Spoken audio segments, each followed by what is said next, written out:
Meus irmãos, minhas irmãs, eu vos saúdo com a paz de nosso Senhor e Salvador Jesus Cristo.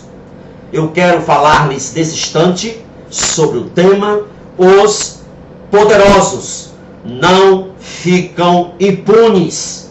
Miqueias 2:1 diz: ai daqueles que nas suas camas intentam a iniquidade e maquinam o mal. À luz da alva o praticam, porque está no poder da sua mão. Meus irmãos, na época de Miqueias, a cobiça e a avareza superaram o amor e a fraternidade, e estava colocando a existência de Israel e de Judá em ruína. Israel, reino do norte, e Judá, reino do sul, estavam praticando injustiças e colheriam o castigo, a punição de Deus. Miqueias exclama: ai daqueles que, ao se levantarem de manhã, intentam a iniquidade e maquinam o mal. A expressão de Miqueias, ai daqueles, é uma exclamação punitiva que indica juízo.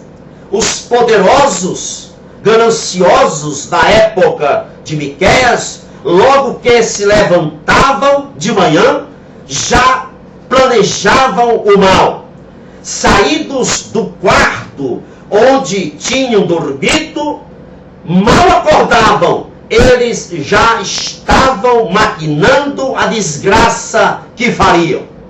Miqueias enfatiza, dizendo: à luz da alva, ou seja, logo pela manhã, maquinavam o mal, porque o mal estava no poder da sua mão. A expressão poder da sua mão faz referência aos poderosos políticos e religiosos na época de Miqueias. Poder da sua mão, essa expressão significa poder de fazer leis para se beneficiar, poder para praticar a maldade, o mal, através de leis que faziam. Quais as maldades praticadas pelos líderes políticos e religiosos na época de Miqueias? São muitas maldades, mas há um registro aqui no versículo 2 do capítulo 2 de Miqueias, em que Miqueias descreve a maldade dos poderosos gananciosos. Miqueias diz que eles tomavam as casas e as terras dos pobres, uma violação deliberada e cínica da propriedade alheia. Portanto, a época de Miqueias não é diferente dos nossos dias. A justiça humana, na época de Miqueias, era uma justiça cruel para os mais fracos da sociedade, para os pobres, e era uma justiça generosa para os poderosos. Os poderosos gananciosos na época de Miqueias faziam leis que eram cruéis para os pobres e generosas para eles. Os poderosos gananciosos na época de Miqueias, eles conseguiam deixar brechas nas leis para favorecerem seus desejos avarentos, tal como acontece hoje. Na época de Miqueias, havia justiça corrupta, violência dos poderosos sobre os pobres, havia exploração econômica, concentração de riquezas, corrupção em todos os níveis. Havia, na época de Miqueias, uma religiosidade hipócrita, divorciada do caráter e da ética. Portanto, nada difere a situação na época de Miqueias da situação dos dias de hoje. Meus irmãos, escute bem: quando não tem temor de Deus, não há respeito para o próximo. Agora, quando há temor de Deus, há retidão, há lisura. Por exemplo, Neemias foi governador. E como governador, Neemias disse: não oprimi o povo, não lhe tomei pão, nem lhe tomei vinho, nem dinheiro. E aqui o governador Neemias, ele deu a razão do seu comportamento. Ele diz: eu assim não o fiz por causa do temor de Deus. Neemias 5,15. Escute, meus irmãos, minhas irmãs, a força do pecado que domina as pessoas corrói as estruturas éticas e morais. As estruturas éticas e morais, estando corroídas, causam desacertos sociais, econômicos e políticos. Hoje, tenta-se solucionar os desacertos, as crises sociais, políticas e econômicas que permeiam as nações. Hoje, buscam-se soluções para os desajustes sociais, políticos e econômicos. Mas, meus irmãos, escutem, na raiz dos desajustes, na raiz das crises, está uma palavra que não pode ser banida do vocabulário humano. Qual é a palavra que não pode ser banida do vocabulário humano? É o pecado. O pecado é a desgraça das nações. O pecado é a desgraça de um povo, de um país. O problema é que a igreja contemporânea está sociologizando, antropologizando os desgastes, os erros, as crises sociais, políticas e econômicas. Mas o problema é o pecado. A nação que não tem temor de Deus, escute, a nação que está no caos espiritual sucumbirá socialmente, economicamente e politicamente. Era o que estava acontecendo na época de Miqueias, em que Israel, o reino do norte, e Judá, o reino do sul, estavam descendo ladeira abaixo. Meus irmãos, não existe paz, nem prosperidade no pecado. Portanto, a esperança para uma nação está no temor de Deus e na fé do nosso Senhor e Salvador Jesus Cristo. Agora, com frequência, os poderosos gananciosos pensam que podem fazer o que quiser. Eles acham que podem fazer o que querem. Como diz o profeta Miqueias, o mal está no poder da sua mão. Ou seja, eles pensam que com uma canetada, eles podem expressar suas maldades como querem. Mas, meus irmãos, é preciso entender que há uma mão mais forte, mais poderosa, que a mão da maldade é a mão do nosso Deus Todo-Poderoso.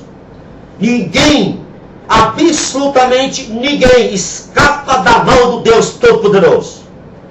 Veja aqui um exemplo, narrado em 1 Reis 21, 5 a 16. Aqui relata o episódio de Jezabel.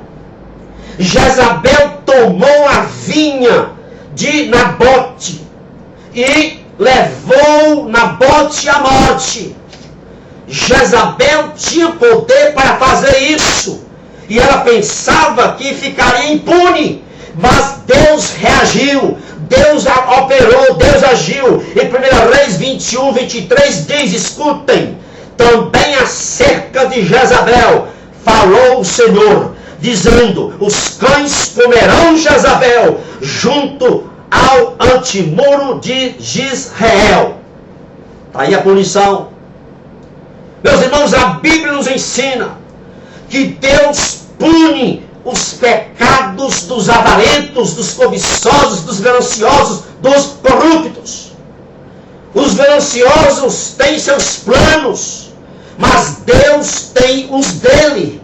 E os planos de Deus se chocam com os planos dos gananciosos e os aniquilam. No verso 2, do capítulo 2 de Miqueias, escute o que é que ele diz.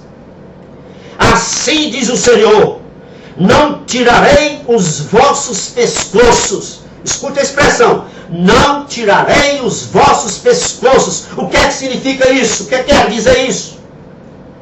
Deus traria aos gananciosos, na época de Miqueias, um jugo do qual eles não poderiam se livrar. Meus irmãos, os gananciosos, os exploradores do pobre, sofrerão juízo divino, por mais poderosos que sejam as suas canetadas, eles não são imunes à mão de Deus. Agora veja bem uma coisa que eu quero lhes dizer nesta hora. A função da igreja não é bajular os corruptos. A função da igreja não é apoiar homens comprometidos com a opressão e com a exploração dos pobres. Não. A função da igreja não é impor as mãos sobre a cabeça de homens corruptos, ungindo-os em nome do Senhor na sua campanha política. Essa não é a função da igreja. A função da igreja não é legitimar a corrupção, não é adoçar a boca dos poderosos. Essa não é a função da igreja. Nós vemos hoje que existem injustiças e corrupções em todas as esferas no Brasil. Mas a igreja precisa entender, e a igreja tem que estar consciente que a violência produz apenas mais violência. Existem sim injustiças e corrupções em todas as esferas no Brasil. Mas a igreja não é uma agitadora de massas. Ouviu o que eu disse, pastor? A igreja não é uma agitadora de massas. E nunca a igreja retribuirá o mal com o mal. A arma nossa, a arma da igreja, a sua arma, pastor, são os nossos joelhos. Essa é a nossa arma. Portanto, a igreja é a única instituição na face da terra que tem uma explicação espiritual para os erros, para os desajustes sociais, políticos e econômicos. Qual é a explicação espiritual para essa confusão, esses desequilíbrios, esses desajustes sociais, políticos e econômicos? Qual é a explicação espiritual? É que esses erros, esses desajustes, essas confusões políticas, sociais, econômicas, são frutos do pecado. Por isso que a igreja não faz opção partidária. Porque a igreja analisa os fatos, analisa a época à luz da palavra divina. Portanto, a missão da igreja é proclamar o evangelho e convocar e chamar os homens ao arrependimento. Que o Senhor te abençoe e te guarde. Que o Senhor resplandeça a sua luz sobre você e tenha misericórdia de nós. Louvado seja Deus. Aqui embaixo tem o endereço do meu YouTube. Inscreva-se no YouTube, compartilhe. Você vai encontrar mais de 187 vídeos com temas variados. Escute alguns que lhe interessam o tema e divulgue, compartilhe com o seu amigo, com o seu irmão. Que Deus nos abençoe em nome de Jesus. Amém e amém.